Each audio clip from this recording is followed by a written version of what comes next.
누가복음 2장 13절에서 20절까지 말씀을 읽겠습니다. 하나님의 말씀을 함께 봉독합니다. 누가복음 2장 13절입니다. 시작. 호련히 수많은 천군이 그 천사와 함께 하나님을 찬양하여 이르되 지극히 높은 곳에서는 하나님께 영광이요 땅에서는 하나님이 기뻐하신 사람들 중에 평화로다 하니라.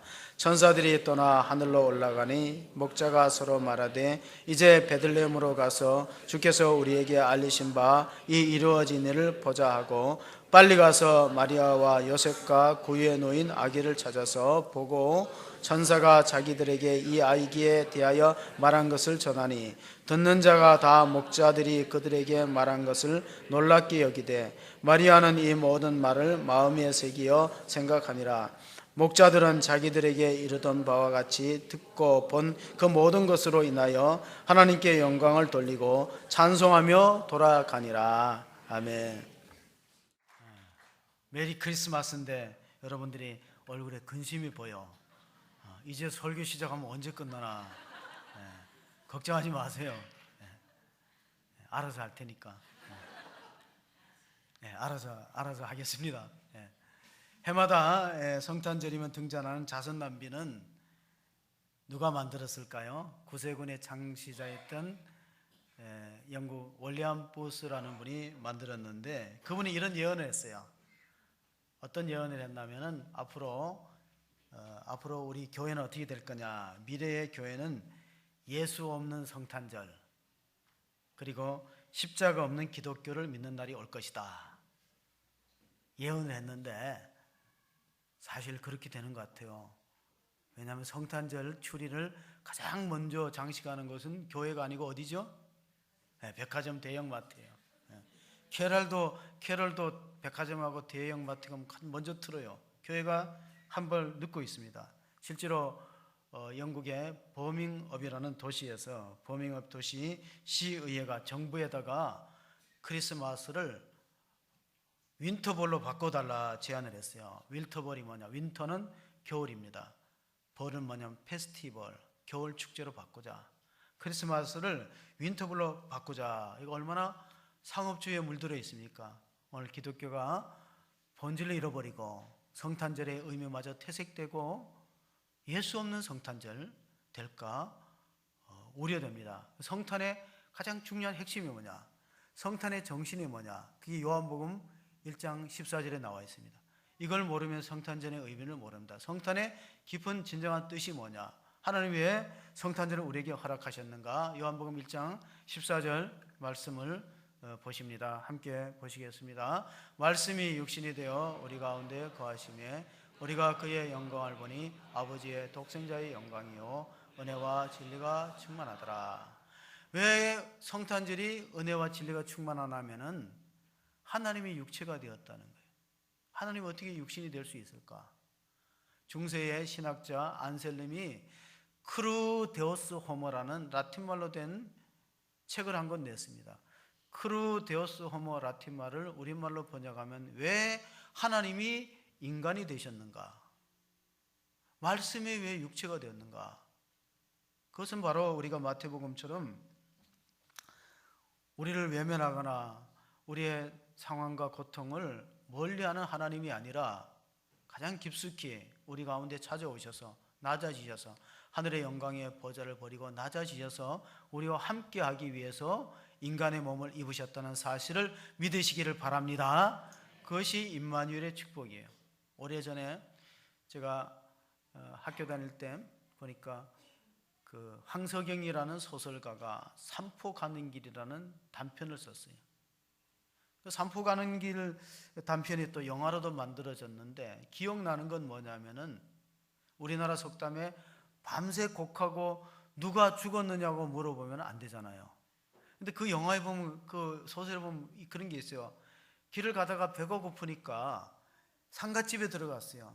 가자마자 엎드려서 영정 앞에서 울으니까 그 가족들은 굉장히 친한 친척, 가까운 친척인 줄 알고 융숭하게 대접을 했어요. 시큰 먹고 돌아서서 뭐라 그랬는데, 그런데 누가 죽었어요 그랬어요.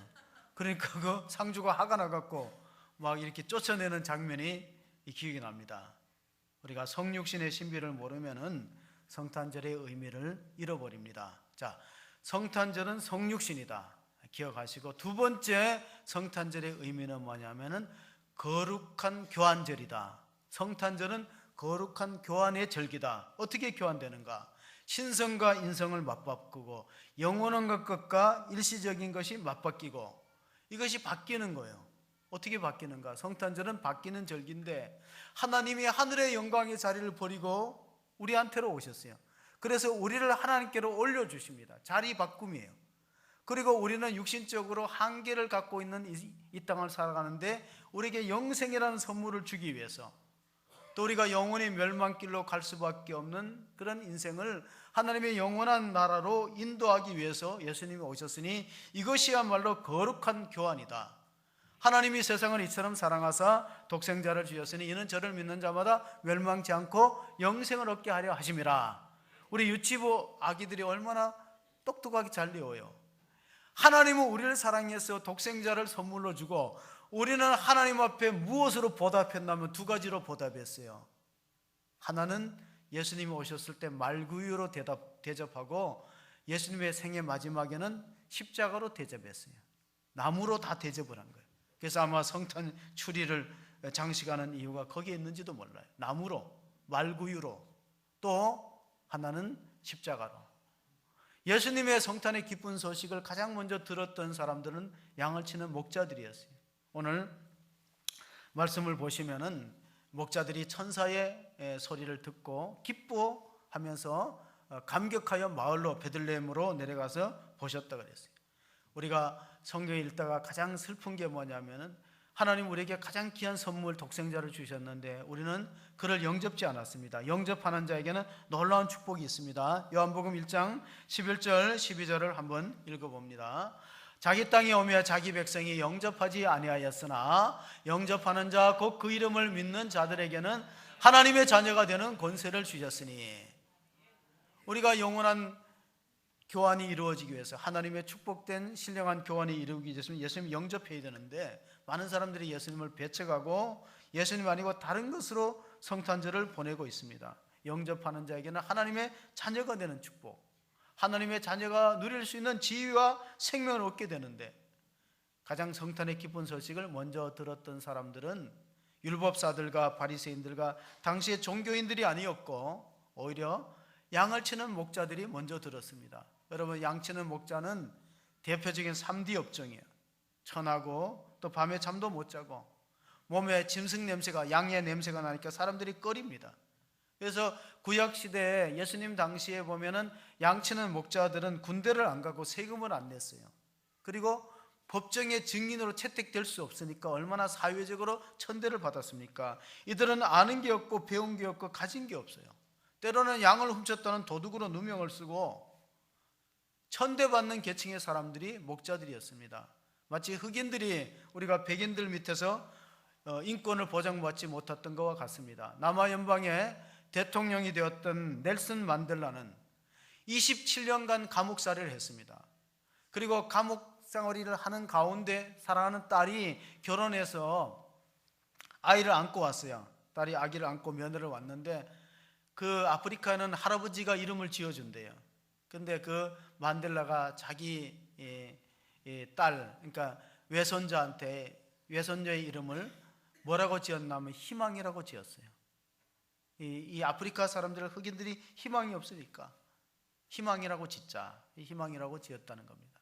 그래서 어떻게 보면 성탄절의 세 번째 의미는 소망절이다. 자, 성탄절은 세 가지 중요한 뜻이 있다고 말씀드렸어요. 첫째는 성육신의 뜻이 있고, 두 번째는 거룩한 교환절의 뜻이 있고, 세 번째는 성탄절은 인류에게 영원한 소망을 주는 소망절이라는 사실을 믿으시기 바랍니다. 죄와 어둠이 가득한 땅, 분쟁과 다툼과 사람을 차별하고 이런 땅에 주님이 평화의 왕으로 오셨습니다. 그래서 천사들에게 알려주신 말씀이 누가복음 2장 10절 11절에 있습니다. 그 말씀을 보면 천사가 이르되 무서워하지 말라 보라 내가 온 백성에게 미칠 큰 기쁨의 좋은 소식을 너희에게 전하노라. 11절입니다. 오늘 다윗의 동네에 너희를 위하여 구주가 나셨으니 곧 그리스도 주시니라.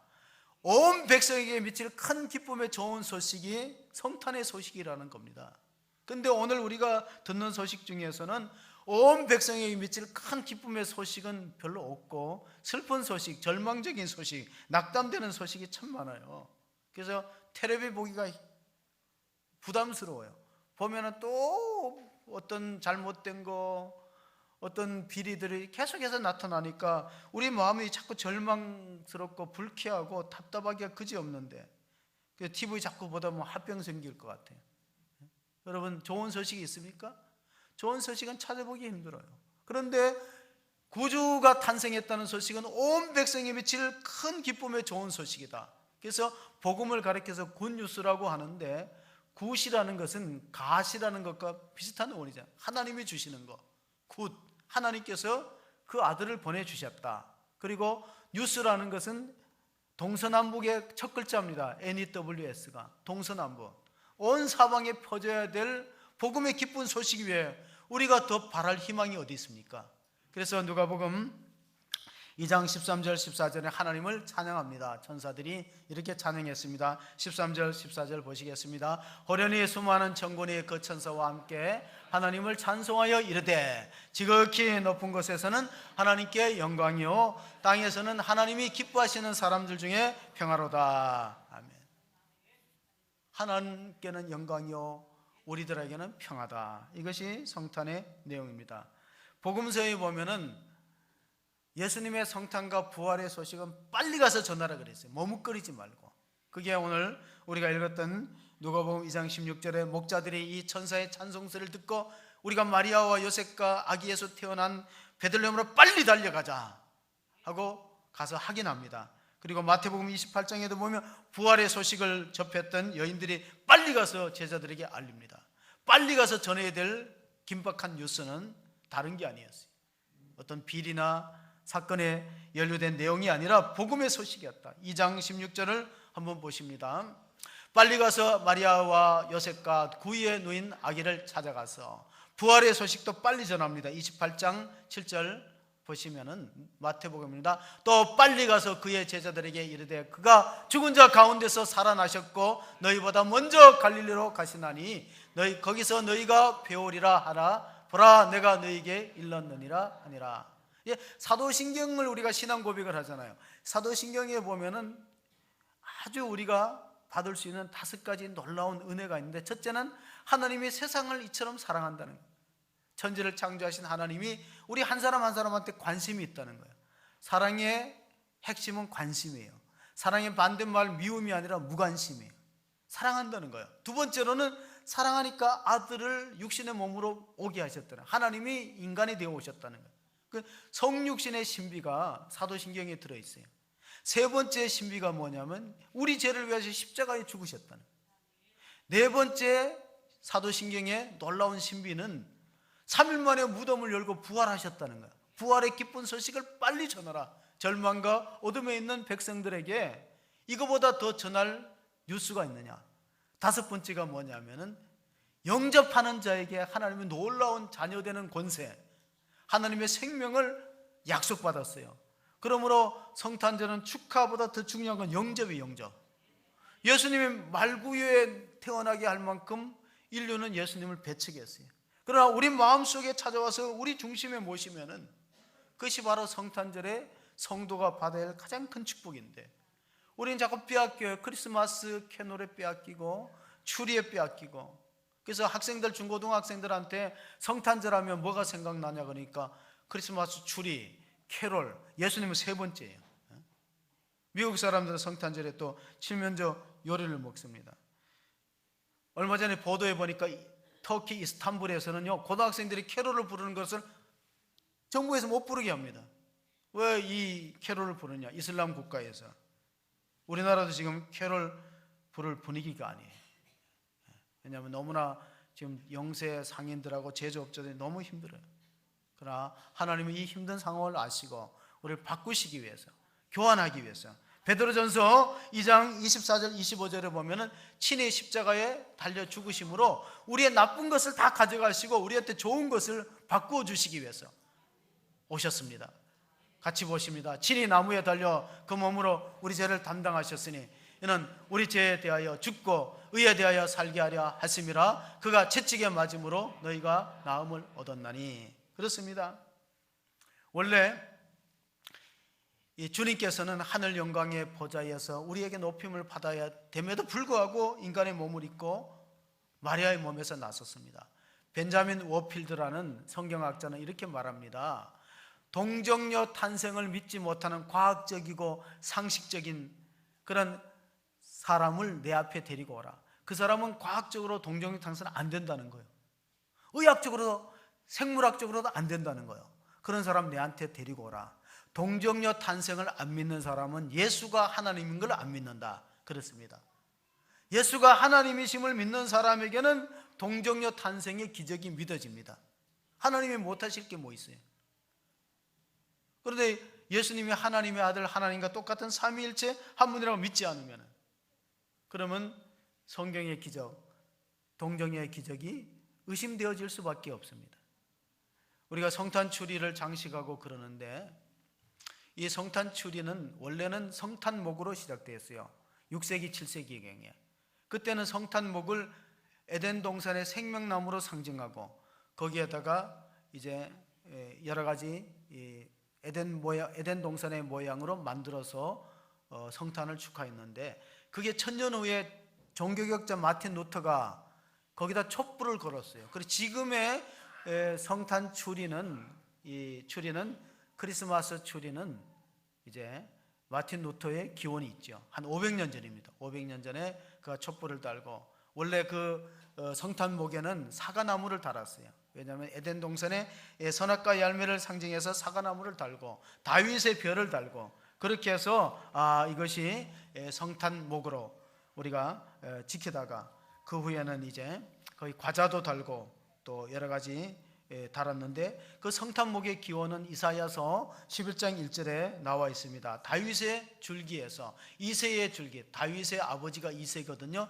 이새의 줄기에서 한 싹이 나고 그 뿌리에서 한 가지가 결식한다. 그런 뜻에서 6세기 7세기경에 기독교인들이 성탄목을 만들고, 그리고 1000년이 지나서 16세기에 그 루터가 거기에 촛불을 달고 또 장미꽃 모양을 달았습니다. 장미꽃 모양을 다는 것은 그 이사야서 35장 1절에 보면은 백합화가 나옵니다. 광야와 메마른 땅이 기뻐하고 사막이 백합화. 그런데 여러분 성경에 보면 관주에 백합화 밑에 보면 또 장미꽃이라고 나왔어요. 절망적인 땅, 사막의 땅에 장미꽃이 피면서 어두운 이 땅에 소망의 주로 오셨다는 사실을 이 성탄나무가 보여주시는 것입니다. 그래서 성탄은 두 가지가 있어요. 우리가 흔히 말하는 크리스마스라는 성탄이 있고 엑스마스가 있어요. 엑스라는 것은 부정적인 뜻이고, 우리가 수학에서 미지수를 표현할 때 X라고 표현해요. 그 엑스마스를 지키면 안 된다는 거예요. 그럼 우리는 크리스마스를 지켜야 되는데, 크리스마스는 뭐냐? 그리스도에게 마스, 예배를, 그러니까 마스라는 것은 미사란 뜻입니다. 카톨릭에서. 여러분 잊지 마세요. 크리스마스의 뜻은 그리스도에게 미사를, 따라서 그리스도에게 예배하는 마음이 없는 성탄절은 아무 의미를 갖지 못해요. 하나님 앞에 경배하고 예배하는 것이 성탄의 근본 정신이다. 제임스 패커라는 신학자는 이렇게 말했어요. 여러분이 하나님에 대하여 아는 지식, 성경 지식이 여러분으로 하여금 그리스도를 예배하지 못하게 하면은 죽은 지식이라 그랬습니다. 여러분이 많은 지식을 알고 있죠. 성경 말씀 많이 들었죠. 그런데 하나님에 대한 아는 지식이 그리스도를 경배할 수 없다면 그 성경 지식은 살아있는 지식이 아니고 죽은 지식이에요. 아무 우리 생명에게 영향을 못 지키는 겁니다. 그러나 이 베들레헴의 목자들은 천사들의 소리를 듣고 천사들의 찬양을 듣고 바로 빨리 달려가서, 그래서 그 목격하고 자기가 들었던 것을 증언했어요. 목자들이 고백하고 증언했더니 예수님의 모친 마리아는 깊이 생각하고 마음에 담아두었습니다. 그리고 나서 그들은 하나님을 찬양했습니다. 성탄의 마지막 정신은 찬양이 있습니다. 19절 20절, 오늘 누가복음 2장 19절 20절을 같이 읽어보겠습니다. 마리아는 이 모든 말을 마음에 새기어 생각하니라. 목자들은 자기들에게 이르던 바와 같이 듣고 본 그 모든 것을 인하여 하나님께 영광을 돌리고 찬송하며 돌아가니라. 그러니까 성탄절은 하나님을 예배하고 찬양하는 은혜의 시간이다. 하나님을 높이고 찬양하는 것이다. 오늘 우리가 성가대가 칸타타를 하지만요, 하나님은 우리의 찬양을 기뻐 받으시고, 또 우리가 역사적으로 보면은 1914년도가 1차 세계대전이 있었어요. 1차 세계대전이 있은 그 해 겨울에 성탄절에 이 독일과 연합군이 전쟁을 하는 와중에서 독일 진영에서 한 병사가 베를린 오페라 가수 출신이 있어요. 그가 아주 좋은 목소리, 테너의 목소리를 가지고 고요한 밤 거룩한 밤을 한밤중에 불렀어요. 양쪽의 군사들이 대치되어 있는데 얼마나 노래를 은혜스럽게 잘 부르니까 아기 나셨도다, 구주 나셨도다 찬양하니까 이 프랑스와 스코틀랜드 연합군들이 화답을 합니다. 같이 찬양을 불러요. 그래서 그때 그 순간 성탄절만은 서로 총을 쏘지 않고 평화롭게 밤을 지냈어요. 그 유래가 1914년도에 있었습니다. 여러분, 우리가 믿음의 조상을 아브라함이라고 하는데 음악의 아버지는 요한 세바스찬 바흐라는 분이에요. 얼마나 어려운 환경을 살았냐면 결혼해서 아내가 죽었어요. 그래서 다시 재혼을 해서 아이를 많이 낳았는데, 옛날에 아이 낳으면 전염병으로 많이 죽는데 그분은 재혼하고 전처하고 해서 20명의 자녀 중에 10명이 죽습니다. 그런 비극 속에서도, 가난한 속에서도 오르겐을 연주하고 바이올린 연주해서 겨우 생계를 유지하면서 악보를 썼는데, 그가 가진 악보에는 놀라운 두 가지 이름이 나옵니다. 악보를 처음 시작할 때 이렇게 적었어요. 오직 예수의 이름으로, 오직 그리스도의 이름으로. 악보 맨 끝에다는 오직 하나님께 영광, 하나님께 영광을 돌리는 그 찬양은 하나님 얼마나 기뻐하시겠습니까? 역사적으로 우리 성탄절은 1950년도 6.25 전쟁 나던 12월 달에 연합군 10만 명과 또 그 북한의 주민들 10만 명이 남원으로 넘어오려고 하는데 배가 한정되어 있어요. 그래서 빅토리아호라는 그 화물선을 타는 배에다가 우리나라의 대사가 요청을 하고 또 미국의 사령관이 승낙을 해갖고 사람을 태우는데 정원에 230배를 태웠어요. 14,000명이 타고 함흥부두에, 흥남에서 우리가 이 철수해 오는데 그걸 성탄절의 기적이라고 불러요. 도저히 그 배가 그렇게 탈 수도 없는데 갑판 위에도 사람을 싣고 정원에 230배를 세웠다니까. 14,000명이 넘어와서 자유대안에 품에 안겼듯이 오늘 이 성탄절이 우리 민족 대한민국호라는 이 배가 정말 절망과 낙심과 상처뿐인 그런 속에서도 구주 성탄의 기쁜 소식이 온누리에 울려 퍼져서 우리에게 영원한 소망의 근거가 되시는 예수님의 탄생을 축복하면서 예수님을 우리 마음 중심에 모시면서 우리가 다시 한번 새롭게 희망의 노래를, 찬양을 부를 수 있는 성도가 되시기를 주의 이름으로 간절히 축원합니다. 아멘. 하나님 아버지의 높고 높은 보좌를 버리시고 낮고 천한 이 땅에 육신의 몸을 입고 오신 구주 성탄을 기념하며 또 오늘 2016년도 하나님 성탄절 예배를 드립니다. 이 땅에는 많은 절망과 상처와 낙심과 어둠이 지배하는 시대가 되었습니다. 희망을 찾아보기 어려운 이 땅에 주님께서 하늘의 영광을 버리시고 지극히 높은 곳에는 하나님께 영광이요 땅 위에서는 하나님이 사랑하고 기뻐하시는 자들의 평화라고 말씀해 주었습니다. 목자들에게 주셨던 성탄의 기쁜 소식이 사랑하는 성도를 통하여 우리 절망 가운데 있는 이웃에게, 이 백성에게 전파되게 하여 주시옵소서. 다시 한번 역사를 주관하시는 분이 하나님임을 믿고 하나님이 우리 민족을 버리지 않고 이 땅을 굽어 살펴서 새로운 소망의 길로 이끌어 주심을 우리가 기대하면서 기도하고 나아갑니다. 하나님, 아기 예수님이 우리 성도들의 마음 중심에 영접되고 자리 잡고 우리의 삶을 지배하고 이끌어 주시기를 간절히 원하옵고 우리 구주 예수 그리스도의 이름으로 기도하옵나이다. 아멘.